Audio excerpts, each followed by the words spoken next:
저희가 주식 3대 천왕 특집을 지금 오늘부터 해서 3주 동안 매주 월요일 진행을 합니다. 다음 주 김영 교수님, 그 다음 주 염승환 이사님, 그리고 바로 오늘은 실전 매매의 30년의 노하우를 알고 계시는 분이죠. 나종식 어드바이저와 함께하게 될 텐데요.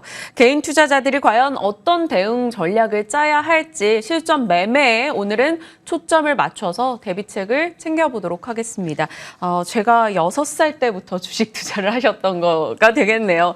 엄청난 그 기간 동안 차곡차곡 쌓으신 그 노하우를 오늘 시장 뷰에 한번 접목시켜서 저희 녹여보도록 하겠습니다. 주식명가 MTNW 나종식 어드바이저 자리하셨습니다. 어서 오세요. 네, 안녕하세요. 안녕하십니까. 네. 저희 3대 천왕 특집 첫 주를 또 빛내주시게 됐는데요. 사실 그동안은 저희가 시간이 별로 없어가지고 언제나 종목 실전 매매 위주로 좀 이야기를 나눠봤는데 오늘은 또 특집이니만큼 위원님의 시장 뷰도 좀 전해 듣고 싶습니다. 코스피가 이제 연중 최저치 기록하고 나서부터 조금씩 매도가 조금 팽배하면서 외국인 수급도 살짝 돌아오고 분위기가 비교적 괜찮아지고 있는 상황입니다. 이게 그저 단기 반등에 그칠까요? 아니면 정말 좀 나아지고 있다라는 신호들이 많이 나온다고 판단하시는지요? 먼저 인사 말씀부터 드려야 될 것 같아요. 제가 이제 목요일 아침에 매주 출연해서 우리 시청자 여러분 뵙는데요. 또 오늘은 영광스럽게도 제가 이제 3대 천왕 특집에 초대 이렇게 해주셨네요. 감사드리고요. 비록 짧은 시간이긴 하지만 제가 우리 개인 투자분들을 위해서 하반기 시황 전략하고 그다음에 또 어떻게 하면 성공 투자를 할 수 있는지 그 실전 매매에 도움이 될 수 있는 팁을 전해드리고자 합니다. 앵커님께서 이제 말씀하신 대로 가장 이제 좀 중요한 게 궁금하신 게 시황 전략일 텐데요. 사실 그동안 한 1년 동안 계속 힘들었잖아요. 네. 고점 대비. 근데 이제 결론부터 말씀드리면 이제는 이제 조금 우리가 좋게 봐도 되겠다. 제가 이제 지난 시간에 좀 편하게 보십사 이런 말씀을 드렸거든요. 바로 목요일 날. 네. 예, 그런데 그 이유를 이제 몇 가지 설명을 드리면 주식이라는 건 항상 실물 경기라든가 기업의 실적에 앞서서 선행해서 움직이는 그 특징이 있거든요. 그것은 이제 그랜저 검증이라고 합니다. 예, 그래서 이미 그 그랜저 검증에 의해서 우크라이나 전쟁이라든가 그다음에 인플레 우려는 이미 상당 부분 주가에 반영됐다는 사실이고요.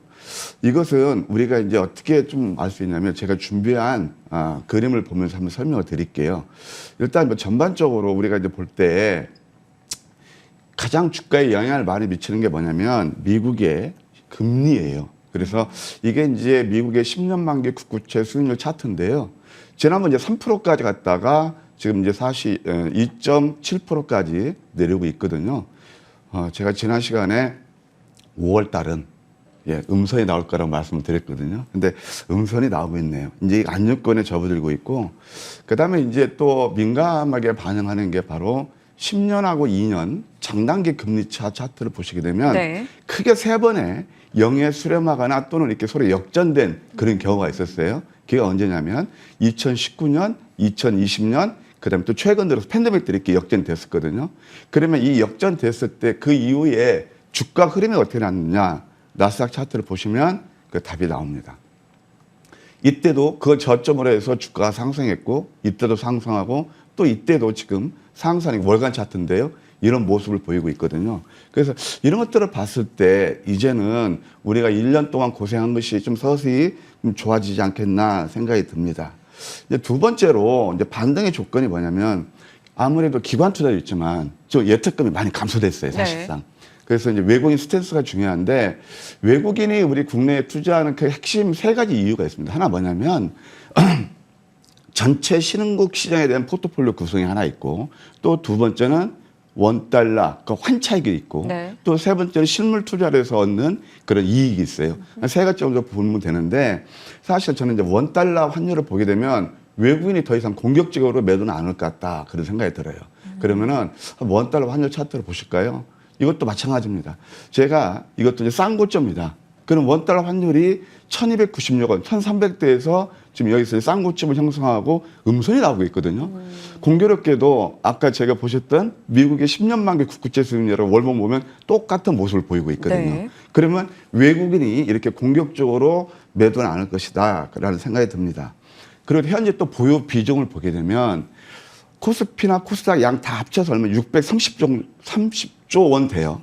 이것은 언제냐면 2009년 서브프라임 때 그때하고 거의 비슷한 수준입니다. 포션으로 보게 되면 한 26%밖에 안 다. 그래서 팔 만큼 팔았다 그런 생각이 듭니다. 그리고 우리 이제 개인 투자에서 가장 좀 이렇게 우리가 눈여겨봐야 될 것은 뭐냐면 싸진 종목들이 많다는 거예요. 대부분의 지금 지수가 어떻게 되느냐면 제가 1년 동안 고생했다고 말씀드렸는데 2021년 6월 대비 코스피가 한 20% 빠졌고요. 네. 그래도 코스닥은 그렇게 견조해요. 8월 되면 18% 빠졌어요. 보통 지수가 이렇게 빠지다 보면은 보통 종목들이 거의 반토막난 종목들이 많습니다. 그래서 싸게 보이는 종목들이 많다. 저는 이제 투자의 제일 법칙을 어떻게 보고 있냐면요. 본질 가치 대비 가격의 괴리를 보거든요. 네. 싸진 종목들이 보면 박일수를 하는 종목들이 많다. 예, 이런 것들을 우리가 한번 눈여겨볼 필요가 있지 않나 생각이 듭니다. 이런 것들이 이제 종합적으로 나타나는 것이 뭐가 있냐면은 바로 차트라고 볼 수 있는데요. 자, 일단 이제 나스닥이 끝났으니까 나스닥 차트 한번 먼저 볼까요? 네. 3% 넘게 급등이 나왔죠. 근데 나스닥 차트를 한번 보시게 되면은 잠깐만 보실까요? 일간 차트예요. 저점 대비 10%나 올랐어요. 다 조심조심하고 아니라고 그랬거든요. 그리고 맨날 인플레 우려 그것 때문에 시장을 지배했었거든요. 스태그플레이션까지 간다고. 근데 이것도 실합으로 10%가 올랐어요. 지금 이게 실전 이제 매매라고 이제 타이틀 이렇게 이제 붙여졌기 때문에 말씀드리는데요. 간단합니다. 주식 투자에서. 어떤 이게 뭐냐면은 기술적 분석이 중요한 게 뭐냐면 제가 그때도 말씀드렸어요. 딱 두 가지만 체크하십시다. 이게 뭐냐면 바로 보조 지표에서 바닥을 치는 쓰리버텀이라든가 또는 쌍맛도 좋아요. 이런 것들을 보자. 이 과매도권. 두 번째는 이격도를 보면 답이 나와요. 이격도. 이격이 이렇게 많이 벌어졌잖아요.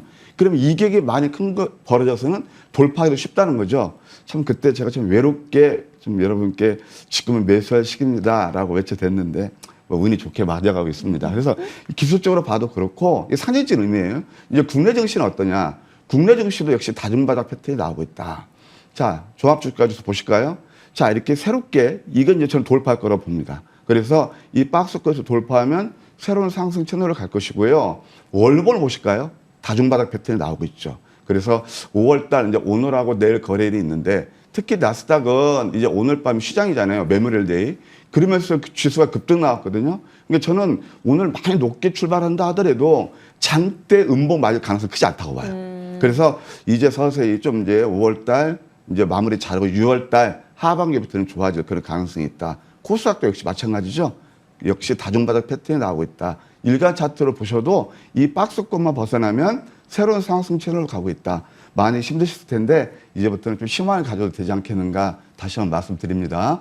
사실 시장을 예측하고 이런 식의 이야기를 좀 확실하게 뷰를 주시기가 모든 말씀 주시는 분들은 다 어느 정도 리스크를 안고 가는 것이기 때문에 쉽지 않은 자리입니다. 그럼에도 불구하고 지난주부터 해서 분위기의 개선 사항들을 많이 골라주셨던 만큼 앞으로 한번 말씀 주신 대로 조금 기대를 해보죠.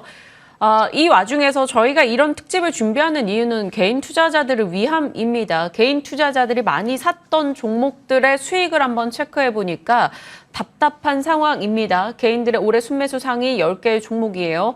예상했던 대로 삼성전자, 네이버, 카카오, SK하이닉스, 삼성전기 등등이 들어가 있는데요. 네이버 카카오 같은 경우는 30% 가까운 하락 기록을 했고요. 삼성전기, LG전자, LG생활건강도 만만치 않은 흐름입니다. 위원님께서는 사실 이 중에 1위부터 10위권의 종목 중에서는 그동안 공략주로 얘기해 주신 게 단 하나도 없기는 해요. 왜요? 대형주 싫어하셔요?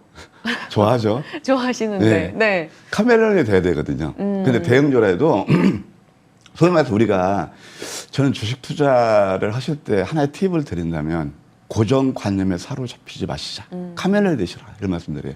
그러니까 옛날에 우리가 대형주 같은 건 대마불사라는 그런 것 때문에 선호하시는 분이 많이 계신데요. 사실 이게 참 외람된 말씀이지만 이 10종목 굉장히 아픈 종목이에요. 근데 저는 이 방송을 통해서나 또 저와 함께 하시는 분들 한 번도 추천한 적이 없습니다. 그래서 뭐 이제 운이 좋았다고 할 수 있는데 이제 문제는 이거예요. 정말 많이 아프시죠. 그래서 오늘은 제가 이런 종목들에 대해서 실질적으로 두루뭉술한 뭐 이렇게 아픈 마음을 치유하고 그런 것보다는 뭐냐면은 어떻게 대응할 것인가. 네. 제가 구체적으로 종목별로 좀 주세요. 그게 더 좋겠죠? 하나하나 말씀드릴게요. 자, 먼저 삼성전자 같은 경우는 사실 우리가 가장 많이 개인 투자 매수한 거냐면 9만 6천 원대. 그때 있거든요. 그때 1조 8,800원 정확히 매수했어요. 근데 지금은 틀립니다. 그러니까 연초 대비 주가가 많이 내렸지만 지금 매수하신 분들은 저는 괜찮다고 봅니다. 지속적인 관심, 삼성전자 450조 원 투자가 어떤 의미를 갖는지 알 필요가 있겠고요.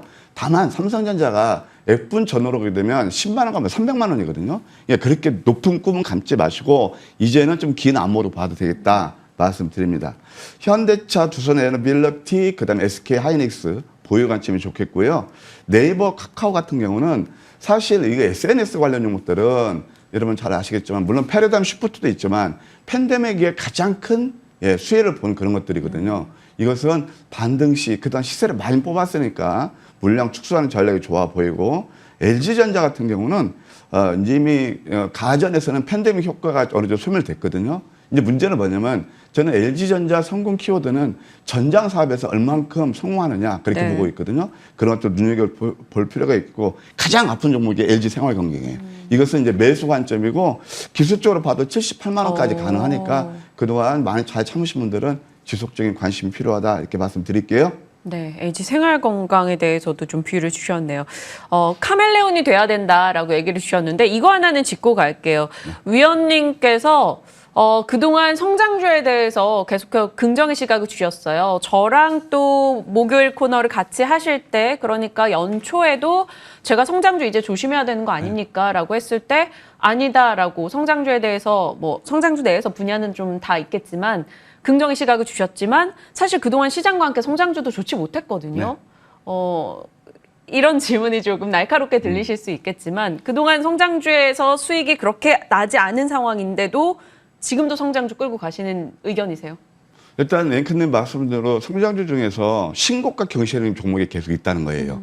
두 번째 또 낙폭 과도주가 있다는 거예요. 그러니까 최근에 많이 내린 그 섹터에서 오른 종목들이 바이오라든가 그다음에 게임주 올랐죠. 근데 그 뭐 성장주로 보기는 좀 어렵죠. 게임주는. 어찌됐든 그런 논리에서 저는 성장주 이렇게 보시면 됩니다. 왜 그러냐면 우리가 빅 트렌드를 보셔야 돼요. 그러니까 패러다임 시프트로 봐야 되는데 성장주를 볼 때 크게 두 가지를 보시자고요. 하나는 우리가 98년부터 2000년까지 지속된 IT 그리고 정보화 혁명, IT 버블이라고 그러는데 그 이후에 지금 20만 년 온 빅사이클이거든요. 20년 만에 온 빅사이클은 뭐냐면 그때는 그 스펙트럼이 좀 작았어요. IT 하나, 예를 들어서 인터넷이라든가 그런 게 있는데 지금 뭐냐면 다양해요, 범위가. 네. 예를 들어서 자율주행이라든가 뭐 전기차, AI, 로봇 다양하거든요. 그러면 그만큼 섹터가 넓어졌기 때문에 쉽게 끝나지 않는다는 거죠. 그래서 20만 년은 빅사이클이기 때문에 여지는 우리의 관심권에 두실 필요가 있다. 그런 생각이 듭니다. 그래서 역시 성장주는 저는 이게 지금 이번 시세 파동이 끝날 때까지는 성장주는 지속적인 관심에 둘 필요가 있다. 이렇게 말씀드릴게요. 성장주에서는 계속적으로 사실 분야도 너무나 많고 덩어리도 크게 느껴지는데 그러면 지속적으로 말씀드렸던 성장주 섹터로 한다면 모빌리티? 모빌리티 역시 그게 이제 가장 우리 패러다임 인간 그 뭐랬던 실생활에 밀접한 관계를 하면서 부가치를 창출하는 기업들. 네. 모빌리티가 있겠고 모빌리티. 그다음에 또 그 SMR. SMR은 결국 수수경제하고 그 밸류체인이 되거든요. 네. SMR이라든가 그다음에 또 AI라든가 로봇 뭐 이런 쪽이 상당히 좋다 그런 생각이 들고요. 또 그것뿐만이 아니고 아까 이제 말씀드린 대로 지금은 우리가 리오프닝도 이제 좀 관심에 둬야 될 때가 아닌가 생각이 듭니다. 네. 항공이라든가 여행, 카지노 뭐 이런 쪽도 지속적인 관심이 필요하다 이렇게 말씀드릴게요. 알겠습니다. 사실 뭐 제가 이렇게 전체 섹터로 봤을 때는 말씀을 드렸습니다만 단기적으로는 사실 성장주 종목들 매매하셔서 수익을 많이 내신 걸로 전에 들은 바가 있습니다. 지금 시장에 대한 단기적 시각을 어떻게 보시는지 조금 궁금해요. 뭐 마지막 거래일에 미국 물가지표가 생각보다 괜찮아서 이제는 인플레 피크아웃 얘기에 좀 힘이 실리고 있거든요. 네. 그렇다면 뭐 장기로는 사실 누구도 예측을 못할 수 있겠지만 단기적으로는 그래도 좀 나아지는 분위기일까요? 이제 단기하고 중기하고 좀 나누어 보실 필요가 있다 이렇게 말씀드리고 싶어요. 네. 나스닥이 이제 3% 이상 올라서 지금 저점에 10% 올랐잖아요. 그러면 단기적으로 눌림을 줄 수 있어요. 다만 우리 시장 그동안 못 갔기 때문에 저는 월말 효과가 있다고 봅니다. 그래서 나쁘게 보지는 않고 또 미국 시장이 이제 오늘 밤 시장이니까 우리는 단기적으로 봤을 때는 아까 말씀드린 대로 그동안 못 올랐기 때문에 우려감보다는 기대감이 크다. 그런 말씀을 드리고 싶어요. 네. 사실 주가라는 것은요, 항상 그 선행에서 반응 그 특징을 말씀드렸잖아요. 지금 보게 되면 가장 우리 발목을 잡았던 게 인플레이션 우려거든요. 그러면 뭐냐면은 아까 미국의 10년 만기 국제 수익률 보셨죠. 그 다음에 또 하나 이번 그 금요일 날인가요? 미국에서 나온 지표가 하나 있어요. 그게 뭐냐면은 PCE라 해서 우리 CPI도 보지만 네. 이게 뭐냐면 물가의 핵심 지표라고 그래요. 그래서 4월 상승률이 0.2%에 그쳤어요. 이것은 뭐냐면은 그동안 절대치는 계속 증가했지만 증가율은 둔화된다는 거예요. 그래서 이런 것들이 바로 인플레이션 피크아웃을 우리가 좀 의미하는 대목이 될 것이고, 그래서 미국 시장도 환호했잖아요. 그래서 우리가 이제 앞으로는 인플레이션보다는 그 인플레이션을 초과하는 기업 이익이 되는 그런 회사들, 그런 것들을 볼 필요가 있다. 뭐 대표적으로 해운주 같은 거 되겠죠. HMM이라든가. 그다음에 아까 말씀드린 대로 성장주 중에서 낙폭이 과다한 그런 종목들에 대해서 지금은요 또 하나 우리가 명심할 게 있어요. 2020년 그때 팬데믹 때에서 지수가 100% 올랐을 때 그때는 장기 투자 가능했거든요. 근데 지금은 금년 장세에서 중간 반락이 오고 실적 장세로 가는 그런 마디에 있단 말이에요. 그러면 실적 장세에서는 기저 효과라는 게 없어요. 상승 탄력이 둔화돼요. 그럼 이때부터는 저점 매수, 고점 매도하는 그런 전략이 수익률 제고에 도움이 되지 않을까, 이렇게 조언 드리고 싶네요. 네. 그러면 개인 투자자들은 포트 전략을 어떻게 가져가야 될지 그런 시황관을 녹여서 한번 정리를 해주신다면 이게 섹터를 뭐뭐 넘어가야 될까요? 그리고 네. 비중도 궁금하고. 그렇죠. 근데 이제 주가는요, 중기적으로 보면, 중장기적으로 보게 되면 인플레이션 효과에서 상승할 수밖에 없어요. 그러니까 존속하는 기업들은 꼭 상상이 돼 있어요. 네. 돈의 가치가 떨어지니까 부동산 값도 그렇고 주가도 다 오르거든요. 다만 이것은 몇십 년 롱텀을 두고 봤을 때고, 우리 개인 투자자분들 입장에서는 얼마나 많이 좀 아프십니까? 사실 뭐 지수가 아까부터 뭐 20% 정도 내렸으면 거의가 힘든 종목들이 많을 거예요. 그러면 저는 딱 두 가지 전략을 권해드리고 싶습니다. 지금은요, 바벨 전략이라고 해서 단기, 중기, 우리가 두 마리 토끼를 잡자, 양면 전략으로 가자, 이렇게 말씀드리고 싶어요. 우리가 주식하면서 가장 우리가 좀 명심해야 될 건 뭐냐면, 주가는 종국적으로 펀더멘털을 수렴한다는 사실이에요. 그래서 여러분들 이번에 뭐 우크라이나 러시아 그 전쟁 때문에 반사 이익을 얻은 그런 회사들 다 아시잖아요. 뭐 에너지가 그렇다 치고 그 다음에 오는 것들이 곡물 관련 종목들. 저는 뭐 현대사료 같은 거 예를 들어서 영업이익이 12억 나는 회사가 시총이 1조 된다고 해서 납득이 안 갔거든요. 이제 그런 것들은 뭐냐면은 저점에 잡아서 거기까지 몇백 프로 나신 분이 과연 몇 분이나 것일까요? 그 탐욕일 뿐입니다. 그래서 그런 것들보다는 진짜 이제 펀더멘털이 좀 갖춰준 그런 종목들이 좋겠다라는 생각이 들고요. 그와 관련해서 롱텀, 그러니까 기회나무에서는 원전이라든가 뭐 네. 자율주행, 수소차, 이제 수소차도 우리가 봐야 될 때가 됐어요. 신윤모도라서 그런 것들을 보시고, 그 다음에 이제 또 단기적으로는 낙폭 성장주 중에서 역시 좀 많이 내린 종목, 제가 몇 가지 한번 또 이렇게 말씀만 드리는 것보다 차트를 한번 보면서 말씀드릴까요? 자, 첫 번째 좀 보실 수 있는 게 네. 가온칩스 같은 거 상당히 이거 회사 내용이 좋거든요. 이런 것도 한번 관심에 둘 필요가 있겠고, 또 AI에서는 마인드랩, 캐시카가 되는 것들이거든요. 이런 것도 한번 관심에 두는 전략도 나쁘지 않겠다, 이렇게 말씀드리고 싶네요. 네. 일단 뭐 중장기 관점 그리고 단기 관점으로 함께 포트폴리오에 넣어서 말씀 주신 대로 바벨 전략으로 챙겨가보자라고 의견을 주셨습니다. 저희가 오늘 나름 20여 분의 시간을 쓴다고 썼음에도 불구하고 아쉽게 느껴지시는 분들이 좀 많으실 것 같아요. 항상 조금 더 디테일하게 질문을 드리고 싶은데 그 자리가 마련이 잘 안 됩니다. 그 아쉬움을 또 다른 장소에서 준비를 해주신다고요? 맞습니다. 뭐 제가 지금 빼먹은 얘기도 많고 맞아요. 준비한 거 다 못해서 시간상 못했는데, 제가 오늘은 여러분께 이제 그 3대 또 천왕에 또 저를 뽑아주셨고, 그래서 감사의 그런 마음을 전해보자. 방송에서 못다한 얘기는 제가 잠시 후가 아니죠. 오늘 오후 1시부터 제가 여러분들을 공개 방송, 무료 방송에서 뵙겠습니다. 좋은 정보도 드릴 것이고요. 정말 여러분들 성공 투자하는 비법까지 다 알려드릴게요. 하나만 더 말씀드릴게요. 네.